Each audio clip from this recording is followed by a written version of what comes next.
Bonsoir. Salut Alex. Salut Julien.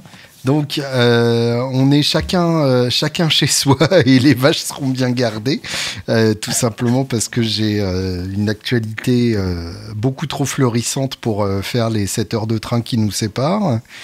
Mais, juste 7, rien que ça. Bah rien ouais. Hein. Et malgré tout, il fallait qu'on fasse cette vidéo puisque l'actualité mondiale est quand même plus que mouvementée. Donc il faut qu'on parle. Il faut qu'on parle, exactement. Moi, je me suis posé plein de questions suite à cette actualité et j'avais besoin de parler, Julien. J'avais besoin de te parler de... Ouais, c'est important. Mais ça tombe bien, je suis là pour ça. Donc, allonge-toi sur le divan et parle-moi de ton envie de...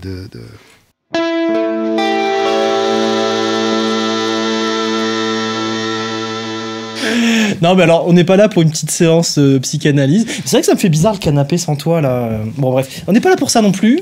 On dirait une mauvaise chanson d'amour française des années 80. Ouais, ça me fait bizarre, le canapé sans toi. Le canapal sans toi. C'est exactement ça. Donc, pour remettre dans le disclaimer contexte, quand même.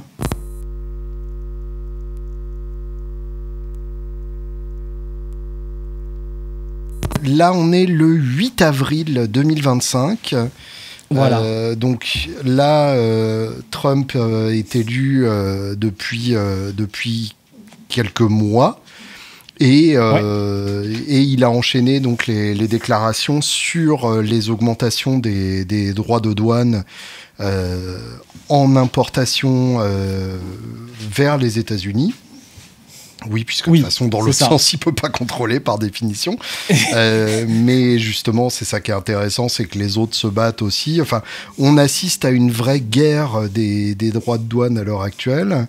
Alors, je tiens à préfacer cette vidéo parce que je vous vois déjà les doigts tremblants à préparer votre commentaire pour me couvrir de merde. Et, attends, on l'a peut-être dit trop tard. Hein. Ils ont déjà peut-être lâché un commentaire. Ah, ça y est, pour le suivant. C'est pour le suivant. C'est pour le prochain. J'ai déjà été traité d'idiot utile au service du lobby judaïque. Donc, j'en suis absolument désolé. Non, mais vas-y, préface donc. Je suis même pas sur ton site, donc ça compte pas. Alors, je le prouve d'ailleurs, non. Je tiens à préfacer en disant ça, c'est pour la chaîne parallèle. Ça, c'est pour OnlyPalf. OnlyPalf. Je tiens à préfacer en disant que, évidemment, je ne compte pas Trump dans mon cœur. Évidemment, étant plutôt de sensibilité à gauche des eaux, son côté raciste, son côté anti-LGBT, son côté transphobe m'agresse profondément. Donc voilà, ça c'est le côté politique, social par ailleurs. Ces politiques immigrationnistes sont particulièrement gênantes aussi. La façon dont tout ça est géré est affreux et une catastrophe à la fois humaine et politique, mais l'idée c'est de ne pas parler de ça. C'est-à-dire que voilà. on en a déjà dit tout ça pour le mettre de côté. Voilà. Donc voilà, mettez ça de côté. Désolé si c'est pas ce que vous pensez. Enfin, pas désolé d'ailleurs. Ayons chacun notre opinion et c'est une très bonne chose. Et on peut encore avoir des opinions qui divergent et divergent, ça fait beaucoup pour un seul homme. Donc ça c'est bien. On le met de côté. Et on va parler de façon la plus objective possible, et en tout cas la plus factuelle possible, de cette guerre des droits de douane, et surtout tenter de comprendre ce qui se cache derrière, les intentions des différents joueurs dans cette partie à grande échelle, et comprendre aussi, puisqu'on est sur Palf et pas sur Hugo Décrypte, comprendre ce que ça va vouloir dire pour notre business de la musique, de l'instrument de musique, ce que ça sous-entend déjà, parce qu'il y a déjà eu des voix qui se sont élevées par rapport à ça dans notre milieu, et ce vers quoi ça peut nous mener, et est-ce qu'il faut dès maintenant stocker des pédales et des guitares américaines en imaginant que ça va prendre des cotes complètement délirantes dans les semaines qui suivent. J'aime beaucoup la fin de tout ce discours où tu incites déjà à prendre du matos, Julien. Écoute, le stock qui est déjà acheté, au moins il a été acheté au prix d'avant. C'est toujours le truc. Hein. C'est comme quand on stockait du PQ en 2020, il était au prix bas quand on l'avait acheté avant, quoi. Ouais, donc on va parler de stockage de PQ. Très bien. Alors moi, je joins ta préface, Julien. Moi, c'est vrai que j'avais envie de faire cette vidéo avec toi parce que je sais que toi, quand même, t'as une éducation là-dessus, sur le sujet économique, sur le sujet politique, etc. Et puis bon, on a l'habitude de faire des vidéos ensemble et on s'apprécie, donc c'est génial. Donc j'avais envie de faire cette vidéo avec toi parce que je me pose beaucoup de questions. Je reviens à ce qu'on disait au début. Bien sûr. Je veux dans cette vidéo, j'espère qu'on va y arriver, apporter des raisonnements et pas des affirmations. Parce qu'on ne sait pas du tout ce qui va se passer, on n'a pas de boule de cristal. On est juste là pour se poser des questions. Moi, je suis entrepreneur, je tiens aujourd'hui à développer Anna Sounds et Palf. Et ce contexte économique, quand même, il me fait me poser plein de questions. Voilà. Et c'est pour ça que j'ai envie de parler de ça aujourd'hui. Et si justement vous avez des commentaires, au contraire, c'est tout à fait ouvert. C'est tout à fait le but de ce genre de vidéo, c'est d'apporter quelque chose de constructif qui va nous permettre d'avancer la pensée. Et c'est ça qu'on attend aussi de la part de notre communauté.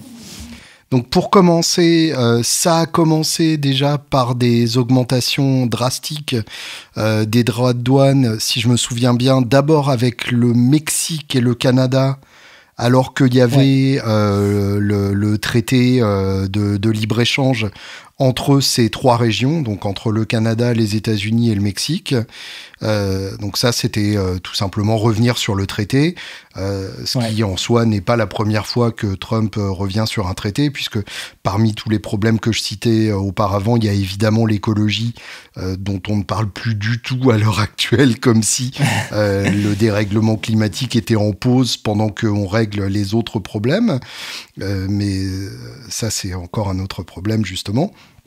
Donc il y a eu d'abord ça, et puis il y a eu ensuite la Chine, avec une augmentation drastique. Alors il y avait déjà eu au début du premier mandat Trump, donc ça doit être en 2016 ou 2014, je sais plus.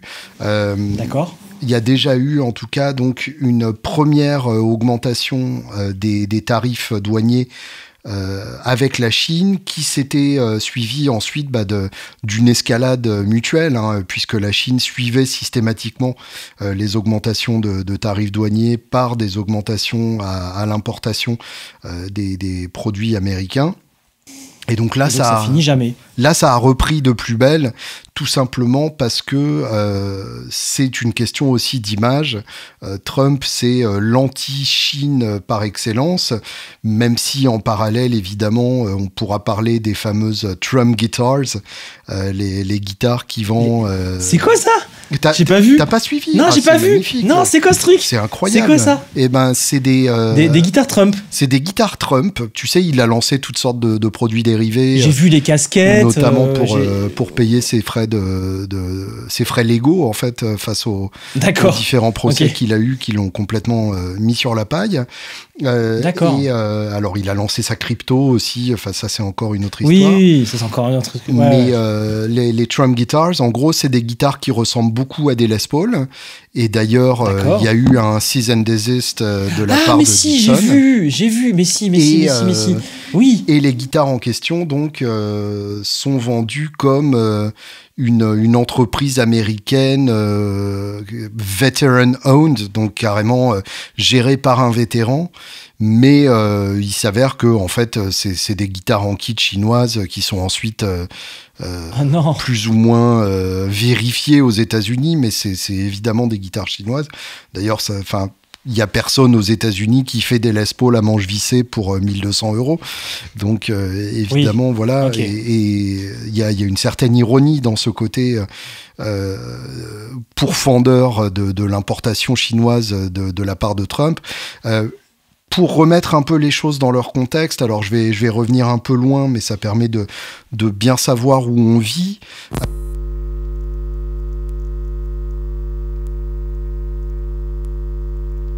À l'issue de la Seconde Guerre mondiale, on a les accords... Ah oui, t'es allé loin, là. Bah ouais, mais on est dans ce monde-là.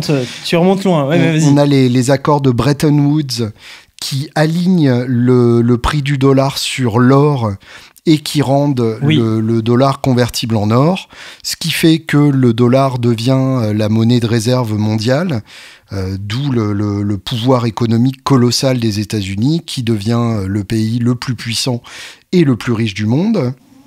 Mais je crois que c'est à l'époque Kennedy où ça a sauté, ce truc-là, c'est ça? Non, c'est à l'époque à l'époque de Nixon. Nixon, pardon, ouais, c'était Nixon, c'est ça. C'est en J'avais 71. Vu un truc là-dessus. Ouais, ça a sauté à ce moment-là. Ouais. Voilà, en 71, donc le dollar n'est plus convertible en or. Mais il reste quand même donc une politique d'aide aux alliés entre guillemets, puisque à partir de ce moment-là, donc on a le monde qui se divise en trois catégories de pays pour les États-Unis, les pays franchement alliés, avec lesquels donc ils échangent avec le moins de droits de douane possible. Et il y avait l'Europe dans ces pays-là à l'époque. Il y a eu aussi donc le Canada et le Mexique avec l'ALENA. Ensuite, deuxième catégorie de pays, les pays neutres. Donc les pays avec lesquels ils peuvent échanger, mais qui n'ont pas de relations particulièrement privilégiées avec les États-Unis, des pays comme le Brésil par exemple. Et troisième catégorie, les pays communistes ou pays ennemis, hein, c'est les mêmes, tout simplement.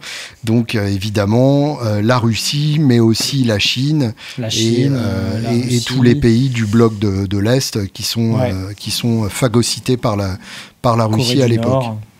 Ouais, donc, je vois. Ces trois blocs qu'on retrouve en fait à l'heure actuelle, hein, qui sont redistribués, mais à l'heure actuelle, on a les pays alignés et alliés. Par exemple, le Royaume-Uni, qui pourra continuer d'échanger avec les États-Unis quasiment sans droit de douane. Les pays neutres, et là, on ne sait pas exactement qui y met dans les neutres et qui y met dans les ennemis. Alors clairement, la Chine est un ennemi. Est-ce que l'Union européenne est un ennemi ou un neutre? Ça, on ne le sait pas encore. En tout cas, donc, dans les années 80, avec Reagan côté États-Unis et Thatcher côté britannique, on a l'installation de ce qu'on appelle le néolibéralisme ou ultralibéralisme. Et là, donc, c'est le règne du libre-échange, c'est le règne des tarifs, enfin des droits de douane en bon français, les moins élevés possibles entre les différents pays. Ce qui fait que les États-Unis continuent de s'enrichir le plus possible parce que le dollar reste toujours une monnaie de réserve très forte face à tout ça. Mais en 2001, on a l'entrée de la Chine dans ce marché ouvert. Et à partir de là, ça devient très compliqué puisque, évidemment, à partir du moment où les États-Unis ont une monnaie très forte qui est le dollar et est un pays très riche, ça devient très cher de payer des États-Uniens pour faire la même chose qu'un employé chinois. Et donc à partir de là, on se rend compte que délocaliser la production, c'est infiniment plus rentable. Donc par rapport à ça, la politique de Trump, c'est en tout cas... dans ce qui est revendiqué, c'est de réindustrialiser l'Amérique. Oui, parce que tu te rends compte qu'aujourd'hui, on perd du savoir-faire, on crée une dépendance, et donc c'est quand même de réindustrialiser, en soi, dans tous les pays du monde, tu sens qu'il y a quand même ce besoin qui... Il y a cette tendance, ouais. Ouais, tu sens qu'aujourd'hui, tout le monde en parle. Tu parlais, par exemple, de la crise... non, t'en parlais pas, mais on entendait récemment parler de la crise du médicament. Bien sûr. On entendait parler de plein de choses. En fait, à chaque fois qu'il y a une crise, on se rend compte que, finalement, on est un peu à poil quand il faut faire quelque chose, on sait pas le faire. Donc c'est un problème. Simplement parce qu'on est parti du principe que on allait être en paix tous les uns avec les autres. Et ce qui en soi est pas un mauvais principe. C'est bien. C'est pas une mauvaise idée en soi. L'Union européenne a priori permis ça, en tout cas sur les 70 dernières années dans notre espace européen. Mais on voit à l'heure actuelle que c'est de plus en plus précaire, fragile, et que malgré tout, c'est jamais assuré qu'on pourra compter sur des choses à acheter de la part de certains pays dans les années qui viennent. Bien sûr. Donc la réindustrialisation, il y a ce côté indépendant, il y a ce côté aussi recréer de l'emploi, d'autant plus que les emplois industriels aux États-Unis, c'est le cœur de l'électorat trumpiste, c'est le Midwest, c'est les classes moyennes moins, c'est les ouvriers, c'est tous ces gens qui n'ont pas de qualification particulière et qui ont perdu leurs emplois, notamment sur les lignes de montage de bagnoles à Détroit et ce genre d'industrie. Et la troisième raison, et ça pour le coup c'est le côté nettement plus sombre de tout ça, c'est que réindustrialiser un pays, c'est aussi le préparer pour la guerre. Puisque évidemment les usines en temps de guerre, elles ne fabriquent plus des voitures, et les États-Unis se sont rendus compte que la Chine avait une capacité à produire des armes qui était infiniment supérieure à la leur, et forcément à partir du moment où l'ambiance entre les deux est plutôt glaciale, voire belliqueuse, et avec la Russie au milieu des deux qui est franchement glaciale, voire belliqueuse, ils commencent tous à se poser la question de savoir au moment où ça pète, à quelle vitesse ils pourront fabriquer des armes. Ouais, c'est gay, hein. Ça pue. C'est génial. Trop bien. Trop chouette. Donc, face à tout ça... alors moi, tu sais, je me suis bouffé plein de vidéos, de commentaires sur le sujet, et ça donne envie de te tuer, hein. Il faut pas faire ça en fait. Faut Quelle mauvaise idée. Faut essayer de se dire non mais les gars, normalement ils ont trop de flouze à se faire pour se tirer dessus. C'est ce que j'essaie de me dire. J'essaie de me dire ça, s'il vous plaît. Non, moi j'essaie de penser. Faut pas se poser la question de la stabilité mentale de ces gens-là, malheureusement. C'est non, pas t'as sûr pas envie de penser qu'il y ait à ça. assez de kétamine dans le monde pour les calmer tous, quoi. Non, mais c'est bien que tu aies situé ce contexte, parce que justement, je suis passé par tout ce mode de pensée avant de te dire viens, Julien, on fait cette vidéo. Je suis passé par toutes ces phases que tu viens de citer. Je suis tombé sur plein d'informations qui m'ont ramené à ça. Et c'est vrai que en fait, on marche sur des œufs. On a des fondations dans notre système politique qui n'ont pas l'air d'être très solides. Et pour l'instant, il y a du flou, comme je disais tout à l'heure. Mais donc parce que ça roule. Parce que alors là, c'est de la philosophie politique de bas étage. Mais une démocratie, c'est le régime fragile par excellence. Une démocratie, par définition, ça ne tient que parce que les gens continuent d'y croire et de voter et de confier leur pouvoir aux dirigeants en faisant confiance au fait qu'ils prendront les bonnes décisions. À partir du moment où ce pacte est rompu et ne tient plus, effectivement, un régime autoritaire est bien plus solide qu'une démocratie. Après, c'est mon cas, hein. Moi, j'y connais pas grand-chose en politique et je ne saurais pas gouverner un pays, tu vois. Donc, je suis obligé de me fier. Je gouverne aujourd'hui une toute petite entreprise, c'est déjà beaucoup. Et tu votes et je vote. Votes pas, en tout cas, je délègue, comme tu disais juste avant. Je délègue dans le sens où je me dis, ben voilà, je vote et on verra bien. on verra bien ce que ça donne. je suis un peu dans l'espoir de me dire que il faut que ça marche en fait. Moi je sais pas si tu as remarqué Julien, mais je travaille vraiment sur le fait d'être très positif dans ma vie ces temps-ci et c'est très important en fait. J'essaye au maximum de l'être parce que si tu commences à t'alarmer de tout ce qui se passe, tu deviens fou quoi. Je sais plus qui disait, mais je me pose plein de questions. Mais c'est sans doute une citation massacrée, mais elle est suffisamment belle pour être citée. Le pessimisme est de raison, mais l'optimisme est de rigueur.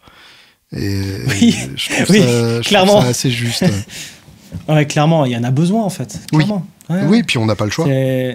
En fait, on a une famille, on a des choses qui nous plaisent dans cette vie. Enfin, moi, je kiffe ma vie quand même. Non, mais j'adore ce que je fais au quotidien.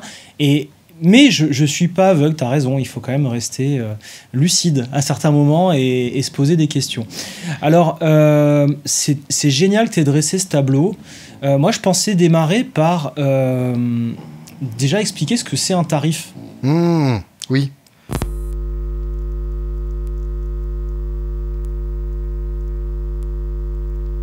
Je suis pas douanier. Oui, à ne pas confondre avec l'expression il lui a mis un tarif. Je te mets tarif. Quoi. Ouais, bien sûr. Bon, il nous met tarif quelque part, mais c'est pas ça le sujet. C'est pas ça le sujet. Le sujet, c'est que je suis sûr que parmi nous, quelques personnes ont un jour acheté du matos d'Angleterre depuis Brexit ou des États-Unis depuis fort longtemps, ou même de Suisse, ou j'en sais rien. Absolument. Et qui, à un moment, ils reçoivent leur matériel à la maison. Et alors, le pire, c'est du Japon. Ah oui, Japon, oui. Je ne sais pas ce qui se passe avec le Japon, mais alors les droits de douane sur les pédales japonaises, c'est quand même assez corsé. Voilà, fallait pas le faire, voilà. Bon. J'ai refusé des pédales pour te dire. Ah ouais. T'as vraiment fait le salaud parce que ça coûte super cher à l'expéditeur. Bien sûr, évidemment. Ceux qui font ça, c'est une catastrophe. Non, en fait, si vous l'avez fait comme Julien, il y a d'un seul coup un livreur qui arrive avec un flingue posé sur ta tempe et qui dit « Il me faut ça, sinon je te donne pas ton matos. » Et c'est comme ça qu'on en arrive à des pédales qui meurent à la poste quelque part dans un lieu de stockage. Tu les as retrouvés dans le magasin du coin qui fait les colis à 20 € le kilo, là. Je sais pas si t'as déjà vu ça. Oui, c'est d'un glauque absolu, ça. Ouais, ça, c'est génial. Donc, vous recevez votre colis, l'expressiste qui vient vous livrer. Donc, l'expressiste, c'est souvent le transporteur qui a l'habitude de traverser les frontières et de faire ça bien pour vous. Il arrive avec une petite facture et il vous dit, voilà, ça fera 80 balles. Et là, souvent, tu tires la tronche, genre, mais putain, j'ai pris une pédale à 150, qu'est-ce qui s'est passé ? Sachant que tu as déjà payé 50 € de shipping. Et là, tu t'es dit, j'ai bien merdé sur ce coup-là. J'ai notamment eu... La prochaine fois, je commanderai chez Palf. Merci Julien. On est quand même là pour ça. Voilà, en fait. C'est tout pour cette vidéo. Merci, au revoir, à bientôt. Tu sais, t'as le côté tout morose, dégueulasse juste avant, et voilà, achète sur Palf. Non, mais en fait, je vous explique un minimum quand même, parce que nous, justement, chez Palf, c'est un peu notre métier, dans le sens où on va absorber ces coûts et les lisser entre tous les palfeurs, pour la faire simple. C'est le principe de tout distributeur, par définition. C'est ça. Dès que tu importes, tu es censé gérer ça. Alors, dans les 80 balles que je citais, je vous fais un petit compte rapide. Souvent, tu as le transitaire qui va te dire « Allez, moi, je te prends 20 balles juste parce que j'aime pas ta tronche et je t'ai fait une facture. » Voilà. Ça, c'est pour démarrer. Bien sûr. Ça, c'est incompressible. Il faut quand même se servir de l'imprimante, faut faire fonctionner le PayPal. Non, c'est hyper cher. Quelque part, en vrai, je comprends. Bien sûr. Il y a une boîte qui tourne, il faut payer le livreur qui est venu te sonner à la porte. Évidemment. Tu dois t'attendre, tu dois sortir ton chéquier, je comprends. Bien sûr. 20 balles. 20 balles pour démarrer. Deuxième étape, tu te prends ce que la France sait parfaitement faire, la TVA. Bien sûr. Je sais pas si c'est la France qui a inventé ça, mais il y a moyen. Il y a moyen. Je suis pas certain. Faudrait regarder. Faudrait regarder. Il y a moyen. En tout cas, on est bon en TVA. Et du coup, tu te prends 20% sur le montant déclaré par l'expéditeur. Donc, si on était sur une pédale à 150, ça fait 20% de 150. Tu rajoutes 30 balles déjà. Donc là, si tu comptes bien, on est déjà à 50. Ouais, là, tu commences à transpirer à grosses gouttes et à te dire que finalement, tu n'avais pas besoin de cette clon à assembler soi-même. Ah, t'as pris la autoclone.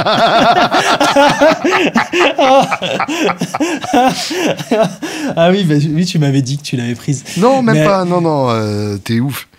J'aurais jamais osé prendre un truc à assembler soi-même. Ah, mais je crois qu'il y a juste à clipser. Hein. Oui, mais de toute façon, j'aime pas la clon, donc c'est vite vu. Oui, toi, t'aimes pas la clon. Ouais, moi, j'aime bien la Savage. Quand j'utilise des clones de clones, j'aime pas autant que la grosse. Oh, c'est trop mignon. Non, mais c'est vrai. Non, mais c'est pour ça que... T'as fait une mauvaise copie et du coup, elle est mieux.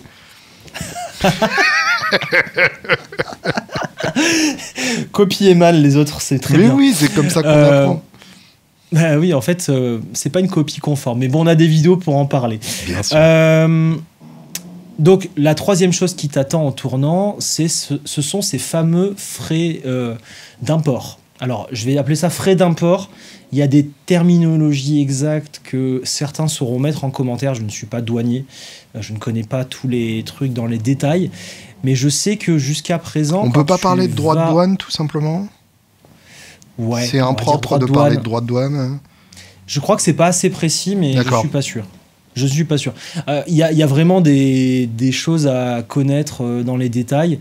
Et là, par contre, ça dépasse mes connaissances dans le sens où les douaniers, ils ont une sorte de code de douane qui doit faire au moins 12 000 pages avec tous les... Ouais, c'est un métier, quoi. Ouais, c'est un métier, voilà, c'est ça. Donc, je m'arrête là. Moi, je sais que j'ai un code à respecter quand j'envoie une pédale. J'en ai même 2 qui fonctionnent. Voilà, j'ai des codes à mettre quand j'envoie une pédale à un Américain aujourd'hui. Et ce en termes de catégorie de produits, c'est ça ? Exactement. Ouais. Il va dire qu'aujourd'hui, ce code me permet de dire que j'envoie une pédale d'effet, tout simplement. Donc toi, quand tu reçois la pédale d'effet, si la personne qui t'a vendu, elle a bien fait son travail et elle a mis le bon code, et du coup, ce code-là correspond à un tarif. Tu vas te prendre, je sais pas, à peu près 8% de mémoire, quelque chose comme ça. Entre 6, 8 et 10%. Donc on voit qu'aujourd'hui, en fait, c'est assez insignifiant. Ce que tu payes le plus, c'est la TVA et les frais administratifs quand tu achètes quelque chose. Jusqu'à il y a quelques jours. Jusqu'à il y a quelques jours où ils se sont dit, tiens, on va mettre, je crois que c'était plus 20%, c'est ça ? Quelque chose du style. C'est énorme. Oui, bien sûr. C'est énorme. Alors ça va dépendre des secteurs, ça va dépendre des pays. Et en fait, mémoire, là, sur les produits venant de Chine vers les États-Unis, ils ont rajouté 34% aux droits de douane qui étaient déjà de 20% avant ou quelque chose comme ça. Enfin, c'est violent. C'est quasiment de l'interdiction de l'importation, quoi. Ou en tout cas, c'est prohibitif. J'avais entendu un témoignage d'une distillerie qui disait, je crois que c'était carrément 100% ou un délire comme ça, quoi. Tu te dis, mais c'est pas possible. Vous allez vous faire atomiser le marché, et ils en sont conscients. Donc voilà, vous comprenez bien que là, à ce stade, en fait, ce qui se passe, c'est que jusqu'à présent, en gros, on payait de la TVA et des frais d'import parce qu'il y a une boîte à faire bosser. Et les droits de douane étaient relativement inexistants. Aujourd'hui, ils vont peser dans la balance. Et nous, en tant qu'entreprise, chez Palf, par exemple, quand on importe quelque chose, les frais administratifs, les 20 balles, en fait, on va les diviser sur des dizaines de pédales. Donc, pareil, c'est assez, on va dire, insignifiant. C'est négligeable. La TVA, on la récupère, parce qu'on est une entreprise française qui récupère la TVA, parce qu'on va la collecter quand on vous vend quelque chose. Mais par contre, les droits de douane, ceux-là, on doit les payer.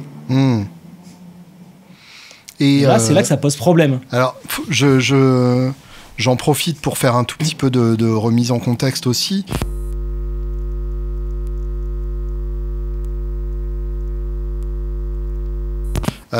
Faut savoir que donc après l'annonce de ces nouveaux droits de douane, le marché boursier s'est complètement effondré.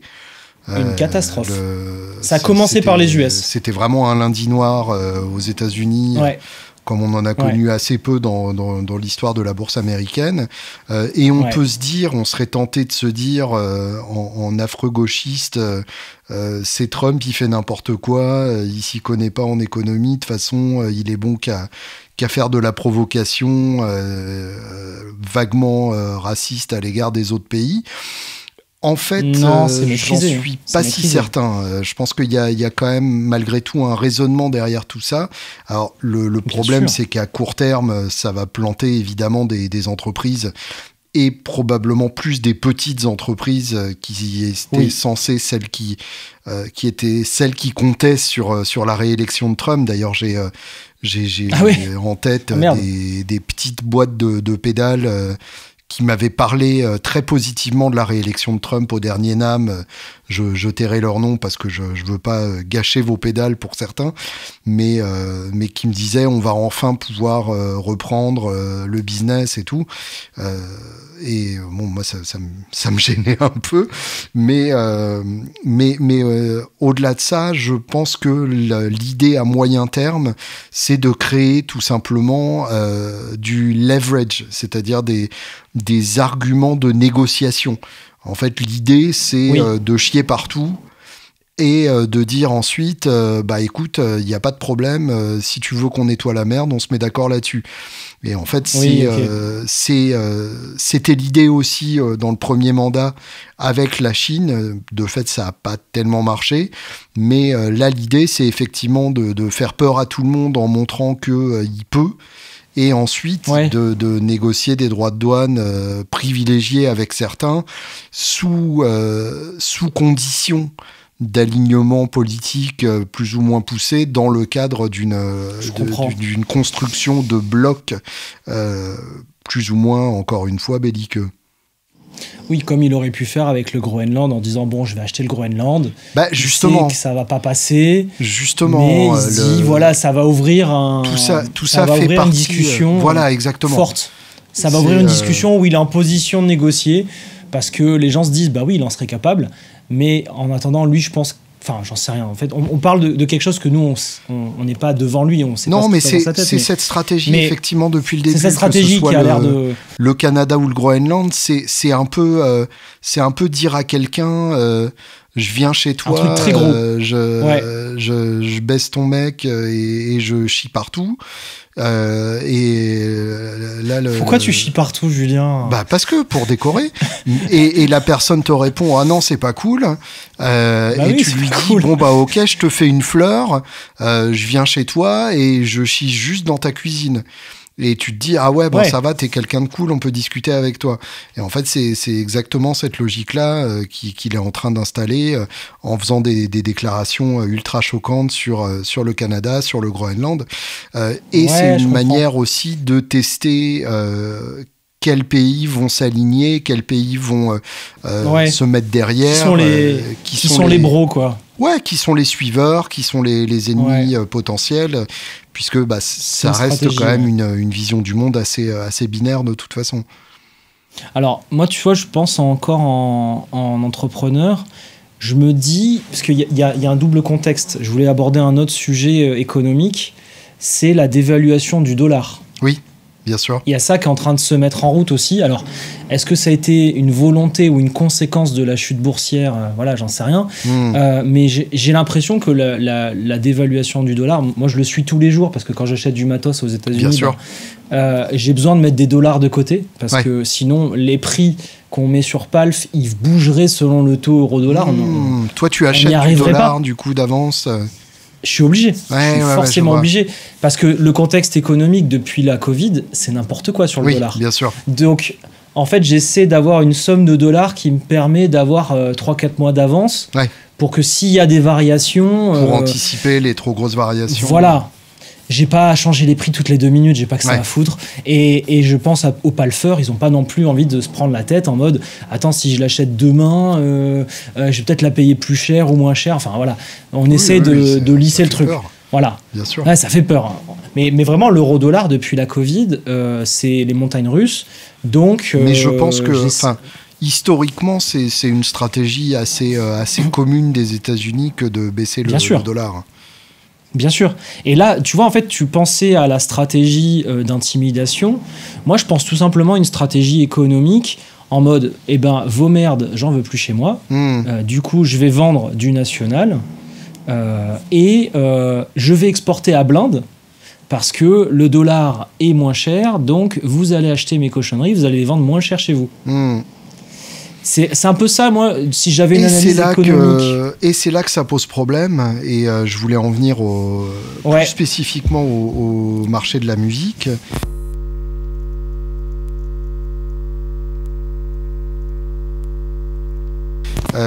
C'est que, et je sais pas dans quelle mesure c'était quelque chose qu'il avait anticipé ou pas, mais le fait est que aux États-Unis, c'est beaucoup de l'assemblage à partir de matières premières ou même de matières secondaires qui viennent de Chine essentiellement.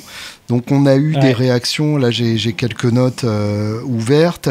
Ça c'est génial, c'est justement ce point de vue que j'avais pas, c'est génial. Il y a eu Fender notamment, le credit rating de Fender, donc leur notation auprès des instituts de crédit, donc ce qui est hyper important pour une entreprise cotée en bourse comme Fender, puisque c'est ça qui va déterminer la confiance des investisseurs et qui va déterminer à quel taux ils peuvent emprunter. Et ils ont été dégradés dès le jour de l'annonce des tarifs, notamment parce que ils ont une grande partie de leur production au Mexique et que jusque-là c'était de la circulation libre. Et puis parce que leurs amplis et leur électronique sont évidemment faites en Chine, comme la plupart de l'électronique mondiale. Et le Moody's, donc, qui donne les notes, a estimé que les coûts de Fender allaient augmenter d'environ 20 à 25 millions de dollars. Donc évidemment, ça par rapport à combien sur l'année à venir. Sur l'année à venir. Après, Fender, c'est tellement grand que 20 à 25 millions de dollars, je ne me rends pas compte de ce que ça représente en pourcentage. C'est suffisant pour dégrader leur note. Mais c'est suffisant pour dégrader la note. C'est quand même pas négligeable.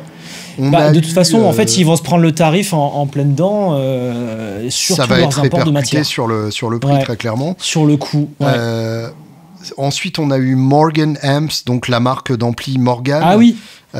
Qui a fait un post expliquant en détail tous les produits qu'ils exportent du Canada, enfin qu'ils importent du Canada dans leurs amplis.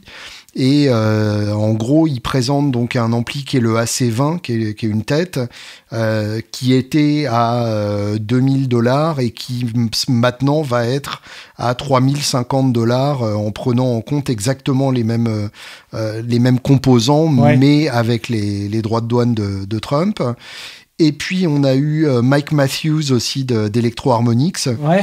C'est marrant que lui soit exprimé parce que justement, avec la Russie, lui évidemment, il est entre les deux, il est entre les trois, puisque en gros, il a son usine de lampes Softtech en Russie.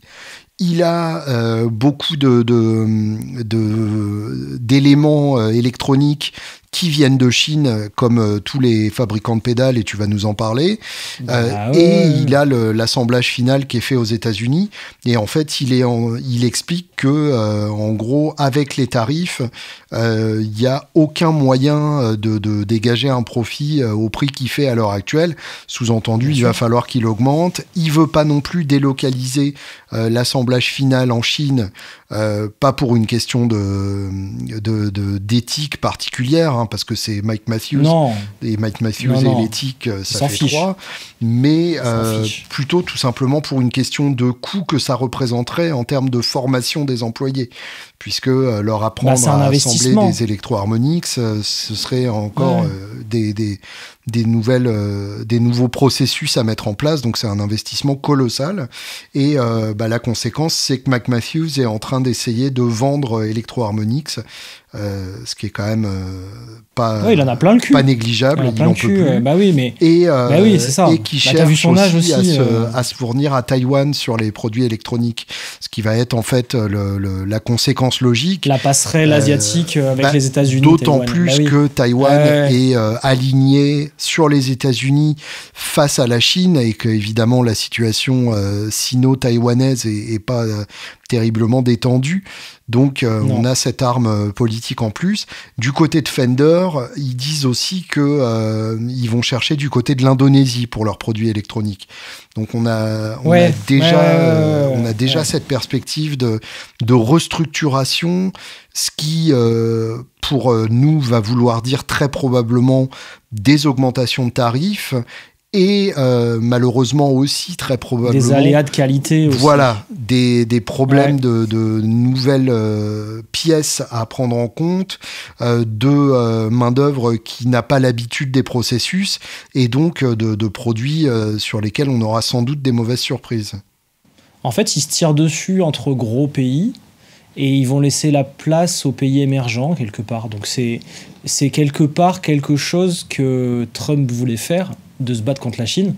Et s'ils se mettent en partenariat avec des pays neutres, comme tu disais, finalement, ça va apporter quelque chose pour ces pays-là. Oui, c'est vraiment créer des blocs, parce que du coup, ça va vouloir dire aussi que le lien entre la Chine et l'Europe va être fortifié.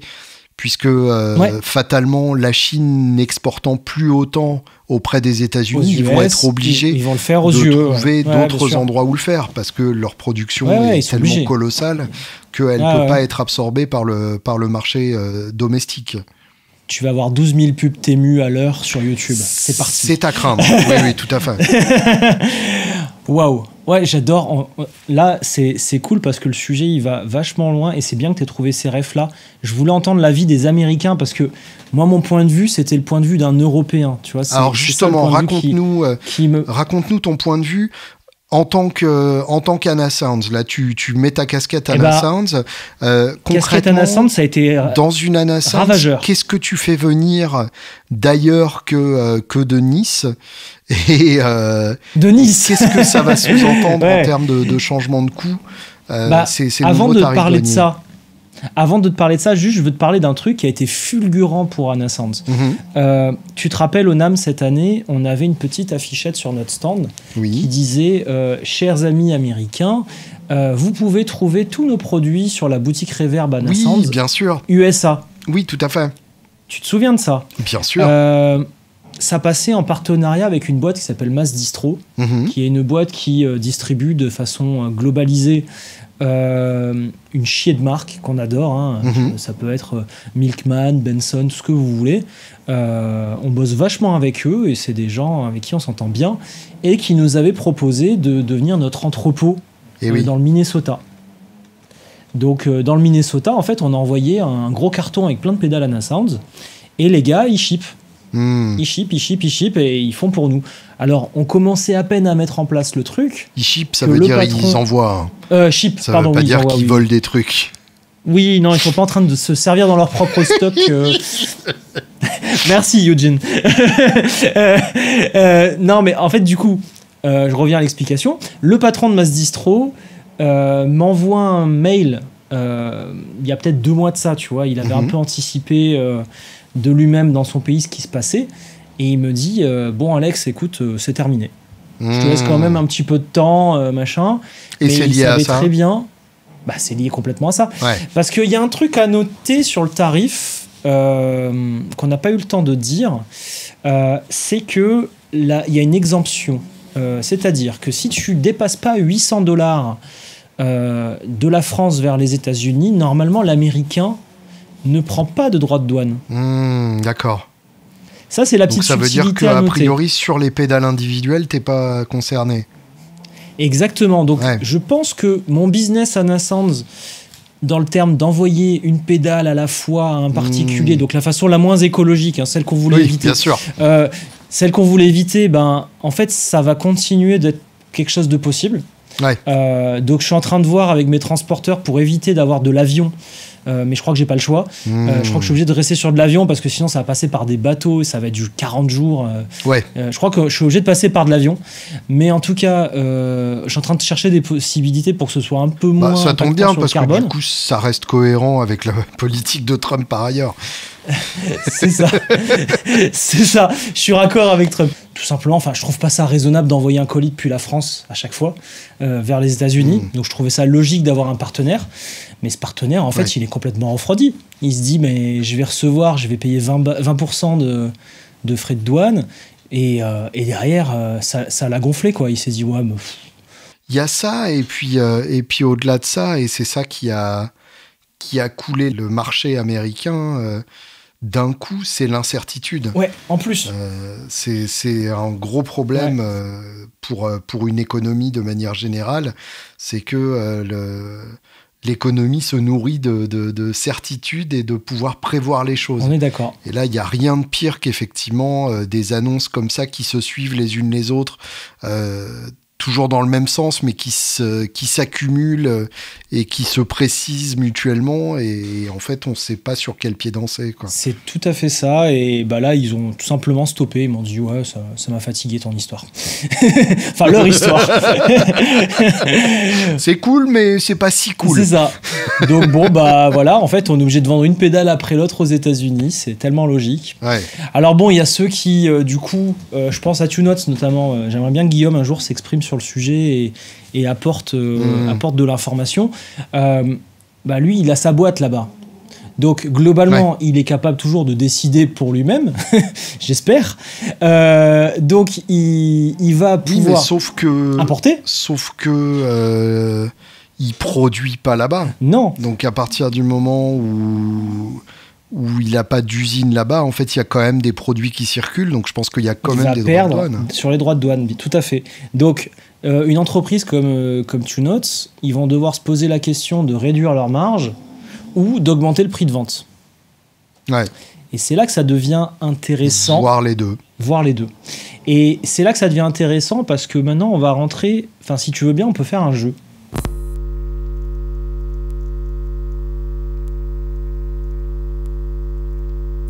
Et justement, dans les commentaires, vous allez pouvoir jouer avec nous. Moi, je vois une simulation avec 3 scénarios, là. Ok. Premier scénario. Dans ce cas-là, Scénario, merci. Merci, Julien. Je t'ai mis un S après le O et t'es en train de pleurer. Ouais, non, ça me fait mal. Premier scénario, l'UE ne fait rien. Ils disent, ok, on a bien lu votre histoire, on accepte. Merci, au revoir. Cordialement. Non, musicalement, attends, quand même. Voilà. Deuxième scénario, on joue à la loi du talion. Hein. Moi, tu me mets 20, je te mets 20. Voilà. Troisième scénario, ils se la jouent un peu gentleman. Ils se disent, bon, allez, on va appliquer quelque chose, mais on va pas non plus faire comme vous. On va essayer de jouer un peu entre nous. Ouais. T'es d'accord avec moi? Il y a un peu ces 3 choix là, je crois. De toute façon, oui, ça résume assez bien. Après, je serais tenté de dire ça, c'est les scénarios immédiats, mais de toute façon, ça va être des allers-retours permanents. Bien sûr, bien sûr. Parce que va aussi y avoir ensuite la réplique des États-Unis et ainsi de suite. Bien sûr. Ça peut durer très longtemps. Mais j'essaie de penser, sur du moyen terme, parce que sur du court terme, clairement là, c'est baisé. Hein. Ça me rappelle clairement le scénario, ce que j'ai vécu avec le Brexit. C'est-à-dire que pour Anna Sands, le Brexit, ça a été n'importe quoi. J'avais passé du temps avec Swan, je sais pas si tu te souviens, on prenait du temps en Angleterre, on faisait des tournées. Si, bien sûr, voilà. pour les salons et les magasins. C'est ça. Et en fait, on a fait tout ça, puis après, Brexit. Ok, donc là, frais de douane, machin, ça nous a mis plus de 20% dans les pattes. Donc tout le marché anglais, d'un seul coup, pour terminé, nous... défoncé. Alors on est en train de le rétablir petit à petit, mais en tout cas sur le court terme ça fait un choc pour tout le monde. Et là c'est ce qui est en train de se passer. Pour nous, le marché américain, en gros, ça va être un choc. Heureusement que là-bas il y a une communication qui se fait dans le sens où en dessous de $800 ils savent que ils se font pas défoncer. Donc on va continuer à vendre grâce à ça, parce que sinon les règles d'import restent les mêmes. Mais globalement sur du court terme ça pue. Mais sur du moyen terme, j'essaie de penser à ça, tu vois. Qu'est-ce qui va se passer dans 2-3 ans ? et comment essayer de mettre en place une stratégie face à tout ça. Et du coup, c'est pour ça que j'ai mis en place ces scénarios-là. Je me suis dit, bon, imagine, l'UE ne fait rien.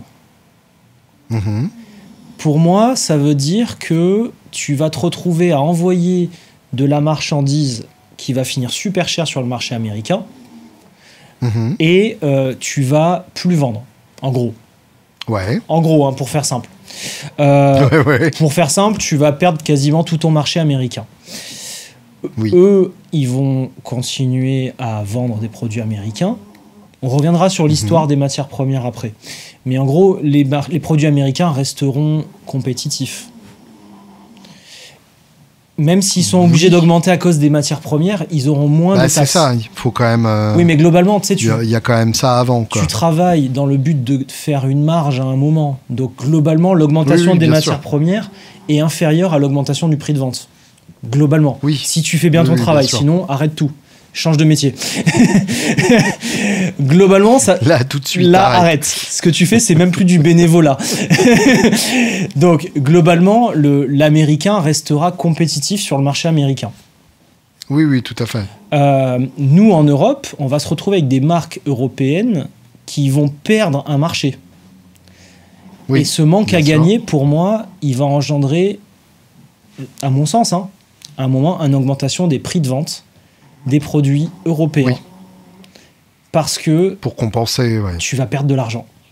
Donc, soit tu augmentes tes prix en UE, soit tu as un manque à gagner énorme et qui te fout dans la merde. Bien sûr. Enfin, c'est mon point de vue. Oui. Alors, je sais pas quelle partie d'Anna Sands tu vends aux États-Unis, mais je pense à une marque comme Jam ou une marque comme Crazy Tube Circuits. Il y a une bonne partie de leur business qui se fait aux États-Unis.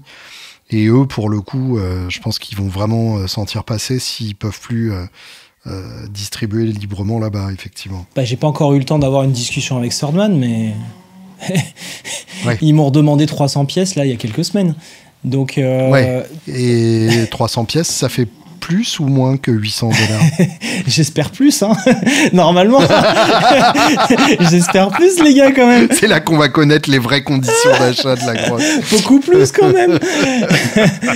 Donc, en fait, je suis un peu embêté pour eux. Qu'est-ce qu'ils vont faire? Donc, ils vont augmenter le prix de vente. Voilà. D'ailleurs, Christina m'a dit, allez, vas-y, envoie un peu plus vite, parce qu'elle savait qu'il allait avoir ça, quoi. Donc, nous, on a fait quand même trouver. Ah, ouais, d'accord. Et en fait, on s'est retrouvé à lui dire, on aimerait beaucoup, mais en fait, on n'est pas capable de pondre 300 pièces du jour au lendemain. C'est pas notre métier. Et oui, bien sûr. Donc nous, on est des artisans. Contrairement à Donner, qui eux, on peut le faire. Sûrement. Donc ils vont augmenter le prix de la grotte, qui jusqu'à présent se vend bien aux US. On en vend plein. Tout ce qui est Spring Reverb, nous, ça se vend bien en fait. Et on va se retrouver à en vendre beaucoup moins. Du coup, ça va plus être compétitif. Et oui, bien sûr. Voilà ce qui va se passer pour Anna Sands. Donc, si l'Europe ne fait rien, globalement, avec la dévaluation du dollar qui fait qu'en plus, on va pouvoir importer plus facilement du produit américain, moi, mon scénario, peut-être que je me trompe et je veux bien que vous l'alimentiez, c'est que en gros, les Européens vont se faire bouffer. Ouais. Mais en même temps, je déteste tu m'as tapé, je te tape. Tu vois, c'est. Oui, non, mais effectivement. C'est pas ce qui me plaît, mais. C'est le truc, c'est que c'est protectionnisme contre protectionnisme, du coup. Et ouais. Et effectivement, c'est tout le problème. C'est si tu instaures du libre-échange, ça peut pas être du libre-échange entre certains et du protectionnisme vis-à-vis d'autres. Enfin, ça rend le truc très compliqué. C'est ça. Et donc, si par contre l'Europe réagit en mode égal, tu me mets 20, je te mets 20, 20% d'import, ok, les produits américains vont devenir trop chers en Europe. Globalement, si les Européens ont cette pensée de se dire qu'acheter européen, c'est un acte militant qui va soutenir les fabricants européens, etc., globalement, on a gagné. Mais comme... Sachant, si je peux me permettre une parenthèse aussi, parenthèse que donc. À l'heure actuelle, on n'achète pas grand-chose d'américain, en vérité. J'en vends beaucoup des marques américaines. avec Palf. Non, mais justement, en dehors de l'industrie de la musique. Ah. En fait, intéressant. À part, vas-y, raconte. En soft power, où là, effectivement, le soft power américain est très important. Soft power, c'est quoi? C'est les entreprises qui vendent du software? Non, pas du tout. Non. Ce qu'on appelle le soft power, c'est la puissance culturelle. Ah, d'accord, ok. C'est la capacité d'influence et d'imposer son narratif au reste du monde. Donc c'est Hollywood, oui. C'est la musique américaine, c'est ce qu'on fait nous aussi. Fender, c'est autant du soft power que du pouvoir économique. Alors là, c'est parce que c'est une image. Tu vois ça avec tes yeux de fan de culture et de personnes qui aiment ça, parce que tu as bien raison. Mais il y a un truc qu'on importe énormément, c'est les GAFAM. Oui, alors tout là, à fait. Par contre, ça en bouffe des trillions de dollars. Oui, quoi. mais alors, là, on parle pas de circulation de biens. Si, aussi. Aussi, avec Amazon, par exemple. Mais via la France, l'Irlande, je suis d'accord. Amazon, il fabrique quoi? Il fabrique Amazon, il fabrique rien.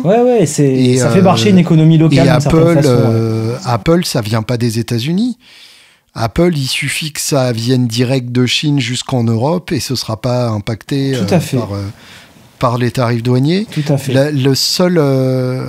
La seule grande industrie qui s'exporte des États-Unis, c'est l'automobile. Mais c'est tout à fait relatif parce que en Europe déjà il y a la moitié des bagnoles qui sont trop grosses pour les normes européennes. Les voitures américaines c'est compliqué. Ils fonctionnent pas sur les routes, sur nos petites routes européennes. Puis c'est un standard à 20 litres au 100 pour démarrer quoi. et au-delà de ça, c'est pas des marques que ce soit Ford, Chevrolet ou Chrysler, c'est pas des marques qui sont si répandues que ça en Europe. Donc dans l'absolu. Je suis pas certain qu'un alignement des droits de douane de l'Europe ait un grand impact sur notre quotidien de consommateur européen en dehors des produits musicaux où là pour le coup le soft power américain a une place colossale. En tout cas je reste serré dans ma vision du marché. Restons sur la musique, de l'instrument de musique, mais t'as raison. La stratégie que j'avais entendue c'était d'aller taxer que les grosses boîtes américaines à la Google & Co parce que on sait qu'ils défiscalisent via l'Irlande ou Luxembourg ou j'en sais rien. Bon, il y a des experts pour ça, on vous laisse travailler. Nous on n'a pas ce luxe là, on n'a pas des milliards à défiscaliser. mais voilà, en tout cas pour Anna Sounds, quelle que soit la réponse de l'UE, comme ça je reste dans la parenthèse, dans tous les cas le marché américain il est baisé quoi. Voilà, pour faire simple. Oui. Dans tous les cas, aujourd'hui, vendre une pédale Anna Sounds aux US, je le ferai que si j'ai un fanatique qui se dit « Ouais, j'adore ce qu'ils font ». Voilà.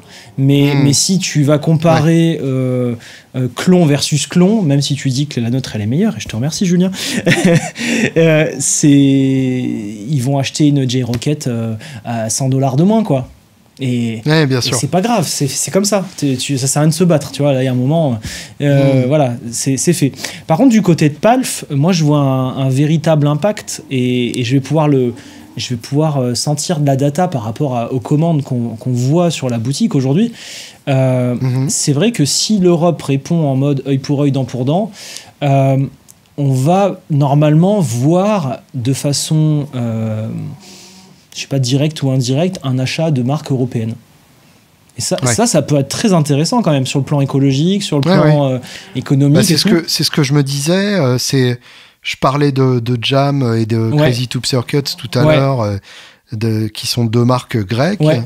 Et ce serait assez beau que ce soit le début de pédalboard exclusivement franco-grec, voire italien avec Cornerstone aussi. Tu dois avoir des Belges, tu dois avoir de tout. À l'heure actuelle, en Europe, il se passe quand même pas mal de très belles choses. Quoi. Oui, alors on n'a pas tout, mais en tout cas, on a, je pense, bien 80% des besoins qui sont couverts avec les marques européennes. Ça n'empêche pas... Mais justement, ça va directement aussi avec un déficit grandissant du soft power américain. Oui. L'Amérique a toujours eu un pouvoir d'attraction culturelle énorme et c'est de moins en moins le cas. Alors je dis pas ça complètement à la volée en mode café du commerce. Ça se vérifie notamment dans les universités. Le fameux brain drain, donc la fuite des cerveaux vers les grandes universités américaines, qui est de moins en moins vrai. Quelqu'un qui veut étudier à l'étranger à l'heure actuelle ne choisira pas aussi systématiquement les campus américains que c'était le cas il n'y a qu'une dizaine d'années en arrière. Et je pense que peut-être dans le milieu de la musique, ça peut être le début ça peut être le début de la fin de l'impérialisme américain dans notre matos. Et je dis ça, j'ai 3 Gibson derrière moi. Mais, évidemment. Mais si parce que t'es un vieux ça y est, Julien. On est dépassé. Je fais tout pour ne pas l'être. D'ailleurs, j'ai quand même une Française exactement. À côté de moi. C'est Berg. Mais c'est justement ça que tu fais. Et tu le mets en avant. Mais c'est ça qui est bon. Mais attends, je vais pas la casser, voilà, je regarde. Ah, qu'est-ce que t'as ramené là? Parce que moi, j'ai pas l'image, c'est dommage. Là, je vois pas. Tu la verras justement quand tu découvriras les photos, mais c'est ma Berg. Mais bien sûr. Rebelle qui est absolument sublime. Mais c'est ça qui est beau. Il est possible que ce soit le début d'un âge d'or du matos européen. De force plutôt que par choix en fait et ça fera du bien. Pas une mauvaise chose. Ça fera du bien, je pense. Ouais. C'est quand même con d'être obligé, et du coup si t'as vraiment envie d'une Fender, de te retrouver à payer ça super cher, évidemment. Mais alors justement, moi c'est là que je voulais vraiment t'entendre et tu m'as pas répondu. Oui, les coups, je sais.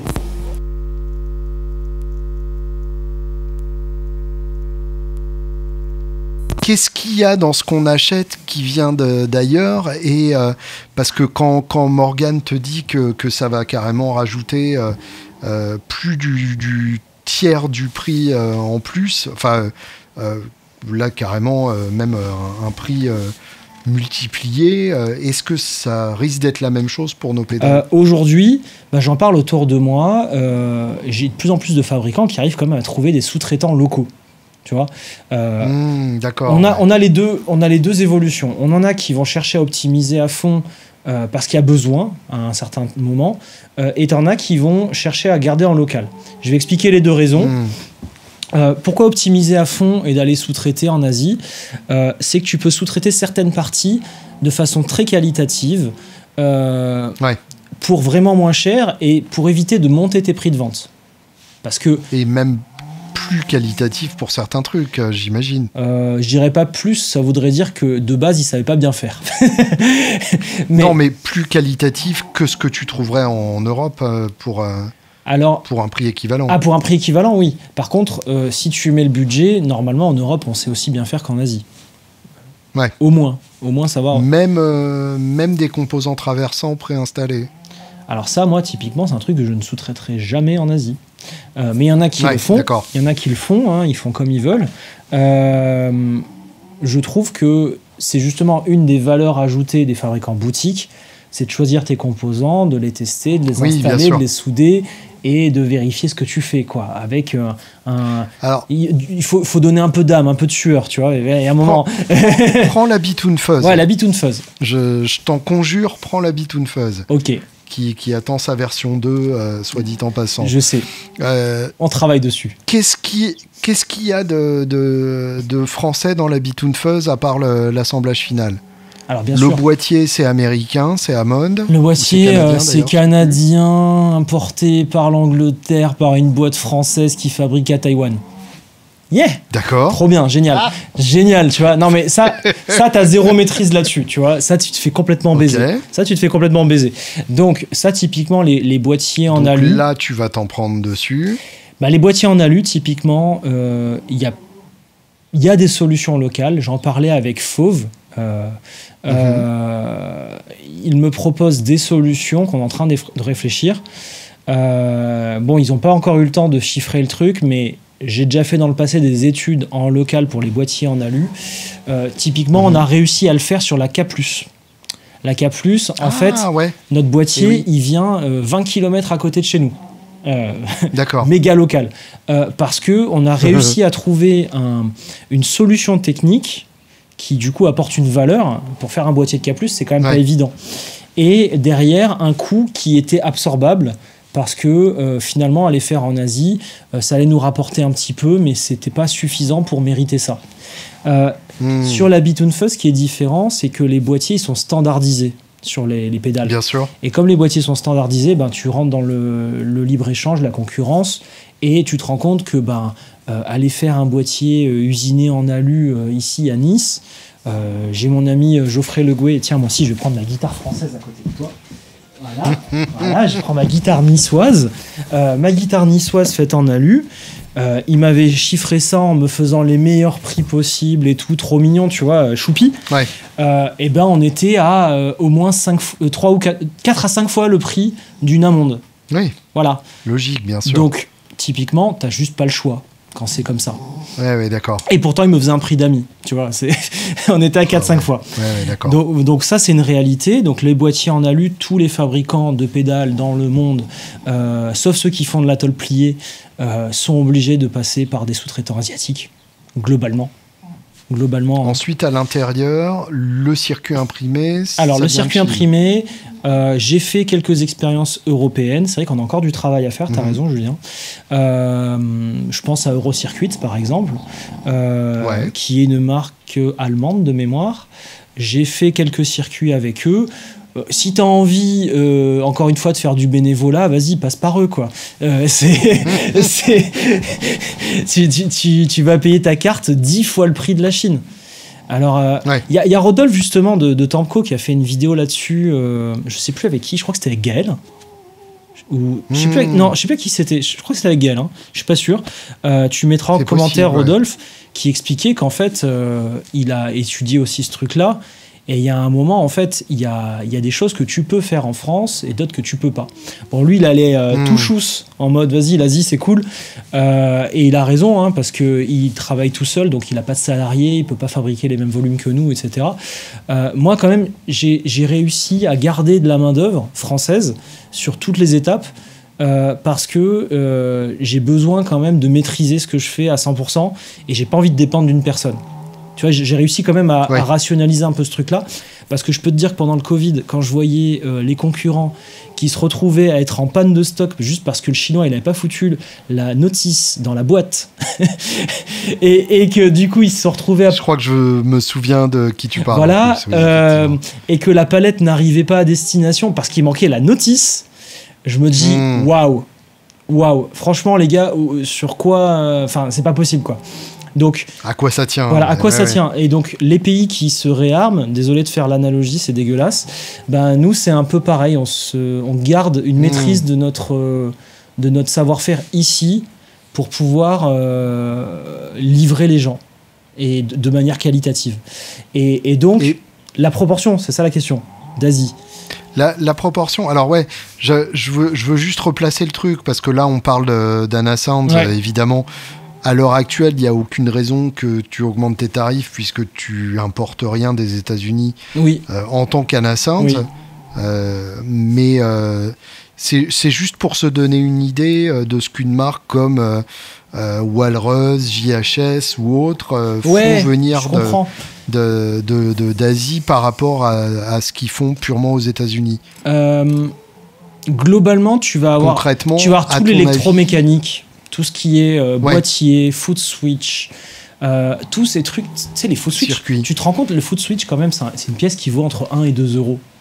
T'imagines, tu vas avoir une boîte française, tu dis, vas-y, fais-moi un foot switch, je te donne 1,50 € de budget. Non, mais franchement, il faudrait avoir envie. Oui, je pense pas que tu seras hyper bien reçu. Voilà, c'est ça.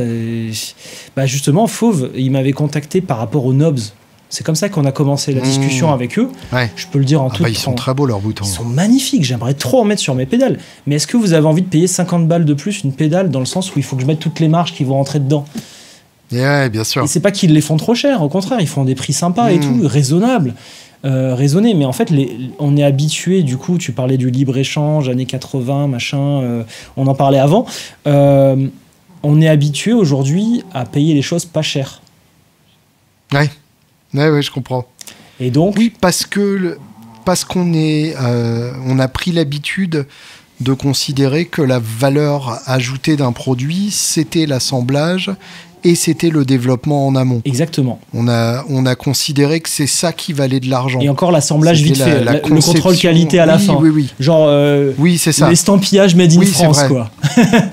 Ça et le marketing derrière. En fait, c'est vraiment ça les choses qui donnent de la valeur à un produit. Ouais. Et au point d'en oublier, en fait, bêtement, les produits eux-mêmes qui sont réunis pour faire le produit final, quoi. C'est ça.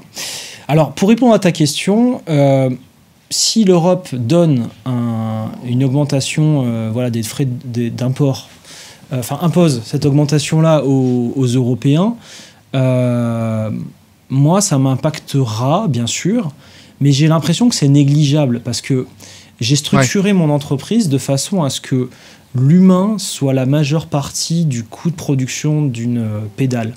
En fait, quand on parle... Là, tu pars sur un scénario où l'Europe mettrait des droits de douane, voilà. Mais même si... par rapport à l'Asie, comme s'ils faisaient les Américains. C'est ça.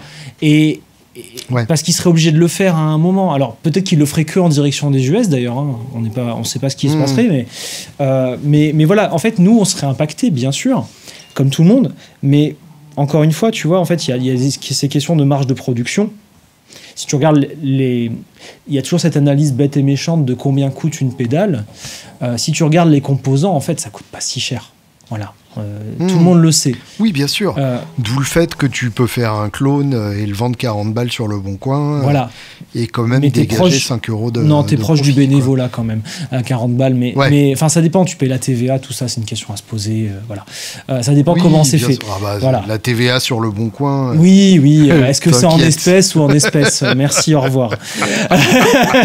Voilà. Mais voilà, si tu fais les choses bien, il y a un coût de production qui va être découpé avec peut-être 1/3 de matières premières et 2/3 de main-d'œuvre. Au moins ce ratio-là. Et donc, globalement, en fait, ça ne me fait pas peur. Parce que moi, ce qui me fait le plus peur, c'est le manque à gagner des boîtes européennes qui fait que soit elles vont mourir, soit elles vont devoir augmenter leur prix de vente pour survivre. C'est plus ça qui m'inquiète. Pour compenser le manque à gagner. Exactement. Ou alors des ventes aux États-Unis. Réduire l'échelle du développement et redevenir des hippies dans un garage, quoi. Ça peut être aussi un truc. Ça peut être aussi un truc. Oui, ce qui veut dire mettre des gens au chômage. C'est compliqué aussi. Oui, tout à fait. Donc c'est ce que j'entends autour de moi. Je connais plein de fabricants de pédales qui veulent rester seuls. Ils veulent pas embaucher parce qu'ils savent que ça pue la merde en ce moment. Encore une fois, incertitude. On y revient. Non, mais je pense que c'est comme tout dans la vie. J'aimerais bien un scénario nuancé. C'est-à-dire que de dire... moi, je réagis au quart de tour comme vous. Je trouverais pas que ce soit la façon la plus élégante de réagir. Et peut-être que juste d'appliquer quelques taxes bien ciblées, raisonnables, pas forcément égales, ça permettrait de mettre un tout petit peu en avant les marques européennes, sans trop pénaliser les achats, et faire un entre-deux, quoi. C'est peut-être pour une fois, faire des concessions, c'est pas mal. Ouais, alors après, j'ai pas l'impression que la nuance soit particulièrement à la mode à l'heure actuelle. Je sais. Laisse-moi rêver, s'il te plaît. Laisse-moi rêver. Mais oui, mais rêvons ensemble. Ouais, rêvons. Pour terminer, mon cher Alex. Mon cher Julien, dis-moi. Revenons-en à ma question du départ. Il y en avait une autre, excuse-moi. Est-ce qu'il faut, dès maintenant, qu'on commence à stocker des JHS et des Walrus, ou est-ce que ça tient plus du fantasme catastrophe? Alors, j'ai pas de boule de cristal, hein. Tu le sais, hein, j'aimerais beaucoup. Ça m'aiderait dans ma vie. Hein. Typiquement, savoir connaître les prochains chiffres au loto, tout ça, tranquille. Mais si la situation se maintient telle qu'elle est à l'heure actuelle, qu'est-ce que ça va vouloir dire? On devrait demander à ChatGPT. Hein. On devrait demander à ChatGPT ce qu'il en pense. ChatGPT qui est un site américain pour le coup. Oui, OpenAI, tout ça, ouais. Alors, est-ce qu'il faut acheter de l'américain tout de suite maintenant? Pour l'instant, mes coûts d'achat baissent. Je dis juste ça. C'est-à-dire Bah, il dévalue le dollar. avec le dollar plus Il faible. dévalue le dollar. Alors moi, aujourd'hui, il Ouais. n'y a pas de changement de tarif parce que ça reste quand même assez faible. Ça reste du 3-4%. Précaire, ouais. Ça reste du 3-4%. Et en plus, c'est une situation précaire, c'est-à-dire ça a dévalué parce que, tu sais, quand tu parlais de la bourse qui s'est effondrée, j'ai un peu regardé ce qui s'est passé. C'est d'abord la bourse américaine qui s'est éclaté la gueule violent, et ensuite la bourse européenne qui a suivi parce que tout le monde s'est chié dessus. Bien sûr. Mais globalement, est-ce que c'est juste une parenthèse? Là, l'euro-dollar, il descend, du coup, tant mieux. Moi, je peux acheter du dollar et je fais quelques économies, et tant mieux. Attention, je parle de 3-4%, hein, on parle de rien, en fait. Ouais, bien sûr. C'est pas ça qui va commencer à faire des sous. Mais est-ce que ça va être quelque chose qui dure? Parce que si c'est quelque chose qui dure et que l'UE n'impose rien, pour rappel, on est toujours le 8 avril, là, hein, quand on filme. On ne sait pas trop ce qui va... On est le 8 avril et mon voisin coupe du bois. Si vous entendez un bruit, c'est ça. Voilà. Bah, il a bien raison de couper du bois, ça va être intéressant. Ça défoule. Là, il y a besoin de se défouler, là. Pour l'envoyer aux États-Unis. Ah bah oui, voilà. Bah voilà, je pense que là, si tu me demandes maintenant, tout de suite, il n'y a pas de raison valable de stocker. Ok. Par contre, si l'UE répond, attendez-vous à ce que ça éclate en termes de prix. Ouais. Ça va être un impact direct des prix de vente, mais automatique. Et quid de leur prix, quid de leur coût de production par rapport au coût de ce qu'ils mettent dans leurs pédales? Je pense qu'il y a, comme à chaque problématique du genre, des gens qui profitent de ça pour communiquer une augmentation de vente. Toujours. D'accord. Je me rappelle du Covid, je me rappelle de plein de choses. Pendant le Covid, il fallait un peu augmenter parce que bien évidemment, il y avait une incertitude, etc. Mais ça servait à rien de faire un mais c'est plus jamais 50%. Redescendu, quoi. Morgan plus 50%, je suis pas sûr. Par contre, oui, que tu as raison. Alors, l'euro-dollar est en avantage. Peut-être qu'il n'est pas suffisant pour contrebalancer le coût de production qui augmente chez les Américains et du coup l'augmentation du prix de vente. C'est vrai que t'as raison là-dessus. Et les stocks sont déjà achetés, ils sont déjà en Europe. Donc, si t'as un produit américain dans le viseur, pourquoi pas? Après, j'ai envie de dire, putain les gars, soutenez les marques européennes. Non mais sérieux. Ouais, mais quand même la Micronson. Oui, voilà. oui, je te l'ai commandé, Julien. J'en ai pris 2-3 autres pour les gars, bien sûr. Mais bien sûr. Mais ça rejoint toujours le truc de, en fait, quand t'es un entrepreneur qui capte un peu comment marcher, tu vas chercher à créer une innovation et quelque chose de ouf. Bien sûr. Donc là, typiquement, tarif, pas tarif, machin, augmentation de prix, tu vas continuer à en vendre de partout. D'où le fait que moi... parce que c'est ce qu'on appelle en termes économiques des biens non substituables. Voilà, merci Julien, tu m'as appris quelque chose. C'est génial. Et la Element, typiquement, c'est un peu mon produit qui fait ça. Donc je vais continuer à en vendre, avec la grotte, etc. Maintenant, c'est vrai que si demain vous devez acheter une Tube Screamer, une Klon, ou j'en sais rien, un Boost Breaker... vous avez 12 000 solutions européennes. Et de toute façon, on le voit sur les salons, les palfeurs qui viennent avec leurs photos de board et tout, ils sont trop mignons. Et ils achètent justement français, voire européens. Et ça, c'est... Ouais, bien sûr. C'est ça le truc cool. C'est ça qu'il faut faire, en tout cas, si on veut soutenir les marques qu'on aimerait bien revoir demain. Finalement, c'est ça le message. Je trouve ça bien de terminer en adressant un bisou au palfeur. Ouais, c'est important. C'est bien. Bah, terminons par un peu d'amour. Bah, c'est pour ça qu'on fait tout ça, non, en fait, Julien. On avait besoin d'avoir un petit coup de gueule, mais en même temps, c'est cool. Moi, j'aime ce que je fais, encore une fois, je le dis. C'est même pas un coup de gueule, c'est une interrogation sur le sens de tout ça et qu'est-ce qu'on peut craindre et ce à quoi on peut s'attendre. Et on a bien envie de partager ça avec vous, c'est pour ça qu'on le fait en vidéo. Parce que... Bah ouais. Voilà, avant on se passait des coups de fil aussi longs que ça, comme ça, pour le plaisir. Oui. Ben maintenant on allume une caméra pendant qu'on le fait. Ouais, c'est bien aussi. Ouais, ça me fait plaisir. Ben voilà, mon Julien. Grave. Je me suis régalé. Bon, bah, merci Alex. Merci à toi et merci à vous d'avoir suivi l'épisode. Si vous êtes jusque-là, c'est beau. Hein. C'est beau. Ouais. C'est vraiment, vous aviez une recette très longue à faire ou beaucoup de linge à plier.